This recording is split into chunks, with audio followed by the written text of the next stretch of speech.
এখানে বলেন তো কি হইতেছে? এই যে এনার পরীক্ষা শেষ হয়ে গেছে, আবার রান্না বাড়া করার সময় ওনার চলে আসছে। উনি এখন রান্না বাড়া করার জন্য চলে আসছে। আর কি ভিডিও করব বলেন তো, কি ভিডিও করব তা ভাইবে পারতেছে না। এই যে এনারা কি করতেছে, ডিম ভাজি করা শিখে গেছে, এখন ডিম ভাজি করবে। আবার ডিম ভাজি করা আরেকজনকেও শিখাই দিচ্ছে, এই আমিনকে। আমিন বলে ডিম ভাজি করা শিখবে, তাই জন্য এখন আমার মেয়ে ডিম ভাজি করা শিখাইতেছে। দেখেন, আপনারাও দেখতে থাকেন, এই ডিম ভাজি করা কি আসলে হইতেছে।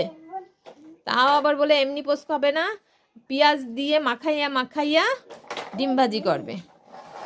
আর ইনি কি করতেছে, ইনি হচ্ছে গাড়ি চালাচ্ছে, গাড়ির উপরে বসে বসে উল্টায় পড়ে গেলে। আর এই যে এই জায়গাটায় যে সে মাথায় কতবার টাক খায় ভ্যাঁ করে কান্না শুরু হয়ে যায়।